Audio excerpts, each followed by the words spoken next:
Welcome back to my channel, everyone. If you're visiting for the first time, welcome. My name is Sharidan and I am a first grade teacher in South Carolina, and I'm about to start my third year of teaching. Speaking of my third year of teaching, I'm super excited for it. And this video actually has been requested by a few teachers who are incoming or coming into their first year of teaching or are even about to start their full-time internship.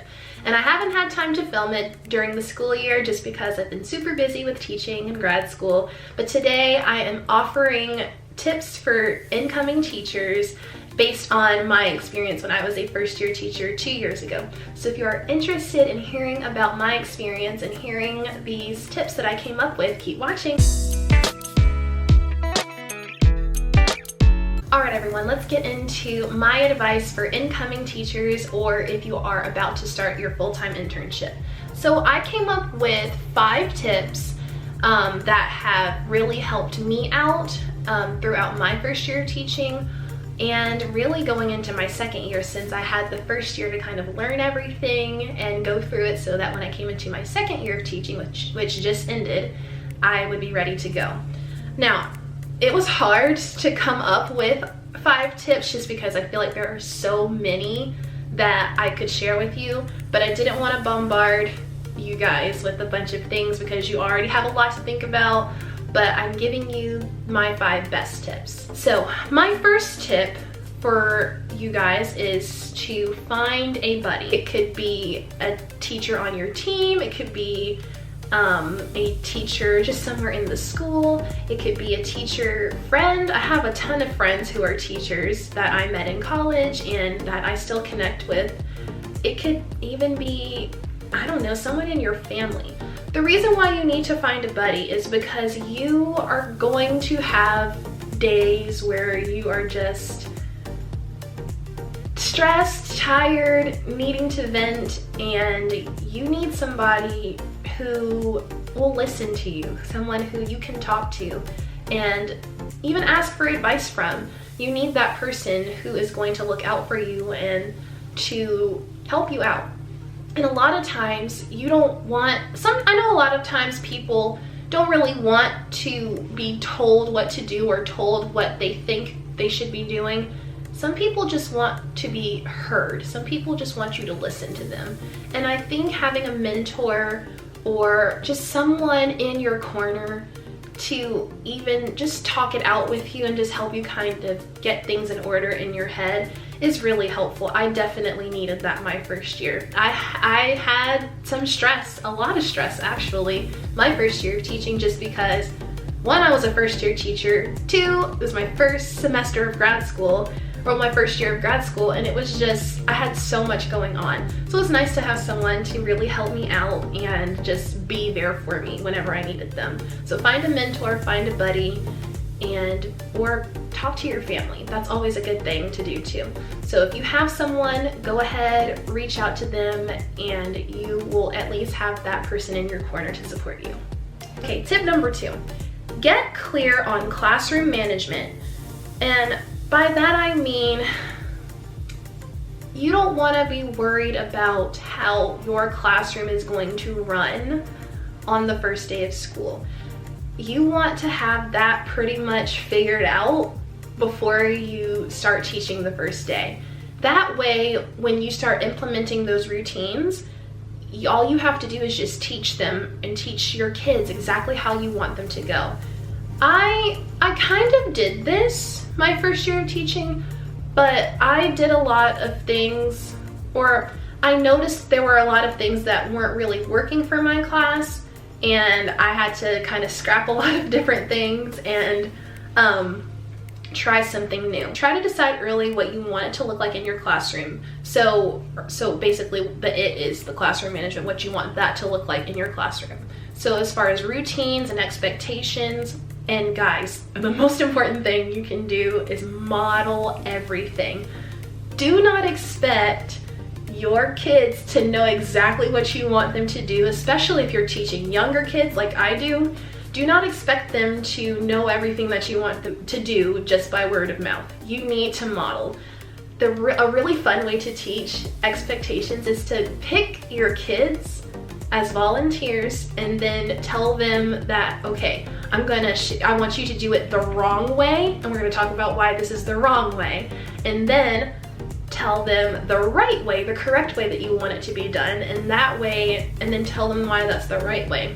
A lot of times when you tell kids why to do something, or you show them why that that expectation is the right way to do it, they have the understanding in their brain, and they will, in my experience, more readily will follow the proper expectation that you want them to do.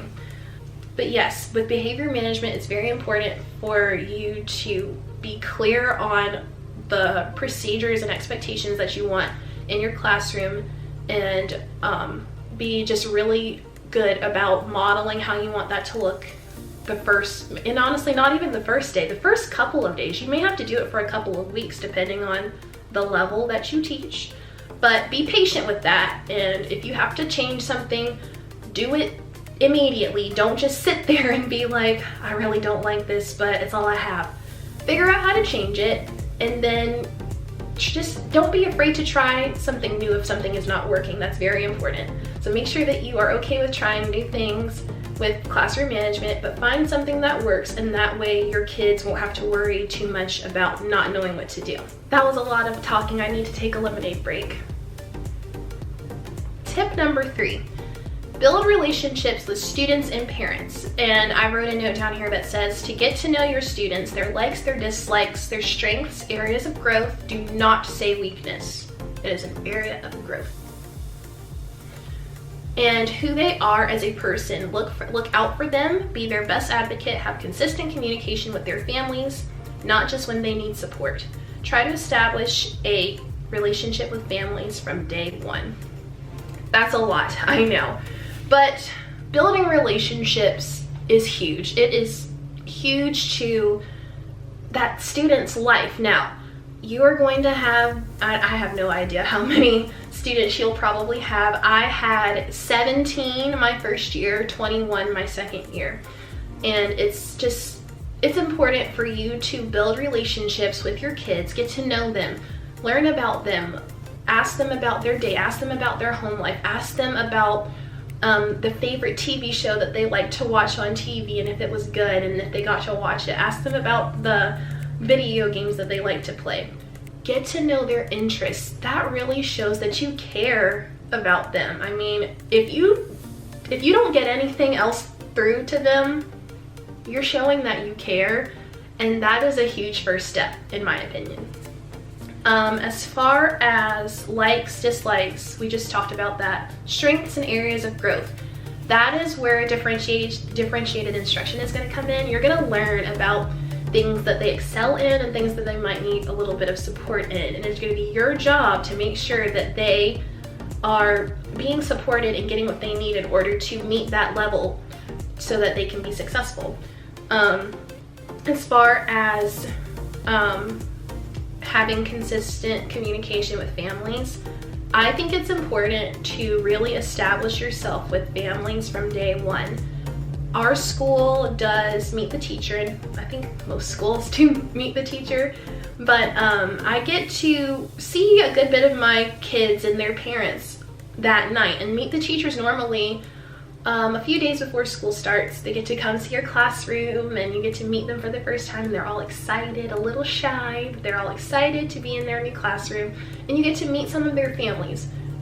Let them know who you are. Make an about me letter. Make sure that the parents know who you are as a teacher and know what you expect, but also ask them if they have any concerns that you want them, that they want you to be on the lookout for. That is how you build a relationship with, or that's how you establish a relationship with families. Now, for the ones that don't come on Meet the Teacher night, it might be a good idea to send home maybe a letter, or send the letter home that you were going to do for Meet the Teacher night.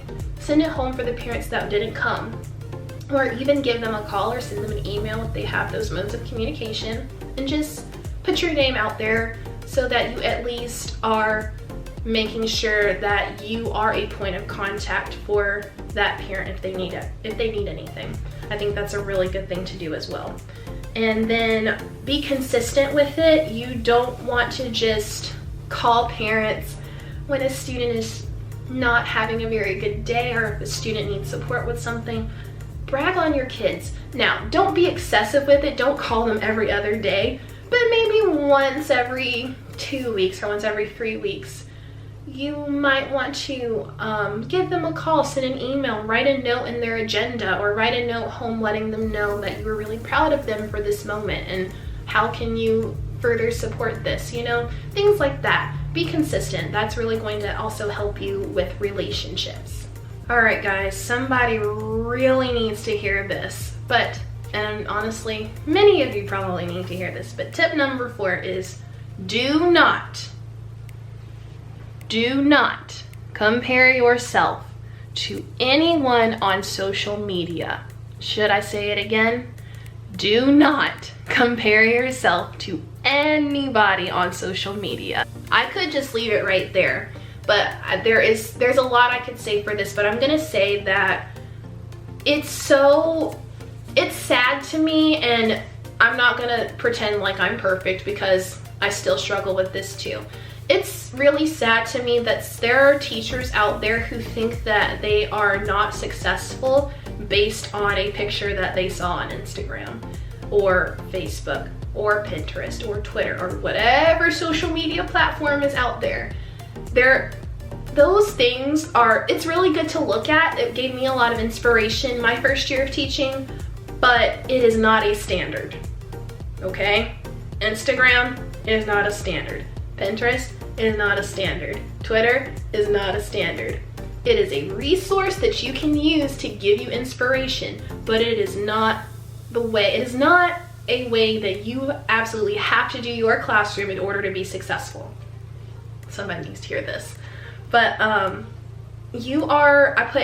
have to take notes or else I'm gonna miss everything. But you are in a specific place in your journey for a reason. It's not fair to you to compare your first year of teaching to someone's 10th year of teaching. That was actually a quote that I read somewhere. I don't remember, so that is not original from me, but I did read that somewhere and it spoke to me, and it's still speaking to me to this day as I'm about to start my 3rd year of teaching. Do not compare your first year of teaching to somebody's 10th year. 10th year teachers are learning new things all the time. You are going to make many mistakes. I'm still making mistakes. I'm learning from them so that I don't make the same mistakes, but don't be afraid to not be perfect, whatever that means, perfect. Don't be afraid to make a mistake. I feel like I learned more in the things that I didn't necessarily do correctly than the ones that I did, just because those things are automatic. With things that you don't do correctly, you are going to pay attention to those and find ways to make those things better. So don't be afraid to make mistakes. Don't be afraid when your principal comes in and wants to do an observation and gives you feedback. That feedback is to help you. That feedback is to help you grow and help you to be the best teacher that you can be. Don't be afraid of it. But don't compare yourself to, don't compare your classroom to Instagram or Pinterest. That took time. I mean, nobody got that in a day. You have to be happy with your position, your place in your journey as an educator. You need to be patient with yourself. Be patient with yourself that you are going to find something that works for you. You might not find it the first day, you might not find it the first month, but you will find it. There is something for you that's just going to click, and it's going to be amazing. I had to learn that down the road. You will too. You are going to be fine, but please don't compare yourself, because what it's going to do is just make you sad. It's going to make you miserable, and you don't need that stress, especially your first year of teaching.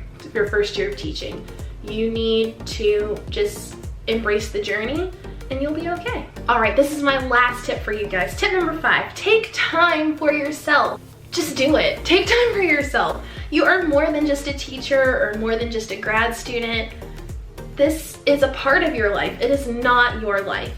So please do things like going and hanging out with your friends on a Friday night, go see a movie, go get your nails done, go get your hair done, go play basketball with your friends, go ice skating, go to a football game.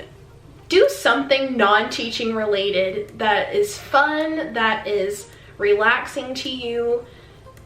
I'm working on right now not taking work home, or at least that is something that I was working on last school year. I haven't been really successful with that just because for me, I don't like to grade at school. I would rather do it in the comfort of my own home, in my bed, in my pajamas. But make it a point, make yourself a priority. Do not feel like you are not a good teacher because you are taking time away from teaching for a short period of time. We go to school for 8+ hours a day to work and to teach and to do the thing that we are passionate about. But please, for at least 3 or 4 hours of your day, make yourself a priority, just because it's easy to get burnt out. It really is. And you work so hard to become a teacher. You worked so hard and went through school and all of your licensure exams and things like that. You work so hard. Don't spoil it for yourself by overexerting. And you can always say no to something. If there is a club that you are interested in but it's taking too much of your time away, don't be afraid to say no. If someone is asking you to volunteer for something, or, well, maybe not asking you to volunteer, but asking you to be a part of something, if you don't have the time and it's not mandatory, say no. It is okay to say no. I'm still telling myself that. But please take time for yourself so that you're not burning yourself out and that you can just come back to teaching with a fresh mindset and ready to go, honestly. But please take time for yourself. That's very important. It does no good to pour into someone else when you are empty. It doesn't. You cannot pour from an empty cup. So if you are not doing things that are fulfilling to you outside of teaching, when you come back to teaching and you have all of your wonderful students that you have to serve, what's going to be there? You're going to be drained. So please make sure that you are making yourself a priority and taking time for yourself so that you can come into teaching ready to serve your babies. Alright everyone, well, we have come to the end of this video. I really hope that my new teacher friends or people about to go into teaching really got something from it. I feel very passionate about teaching. I really love teaching. I enjoy it so much. I am in the hope of becoming a teacher mentor one day. That's something that's been on my heart really since I started teaching. Of course, I love my kiddos so much and I love helping them grow, but I really want to support new teachers or interns in some way. So if you found this video to be helpful or if you liked it, please give it a thumbs up. Do not forget to subscribe to my channel if you haven't already, and please leave a comment down below on which tip you found the most helpful. Please leave a comment down below on the tip that you found the most helpful. And if there are any other tips, if any of you are not first-year teachers but have some advice, please leave a comment down below on something that you think would be helpful to a teacher coming into their first year of teaching. I look forward to hearing from you. Please don't forget to subscribe again, and I look forward to seeing you in my next video. Have a wonderful rest of your day. Bye!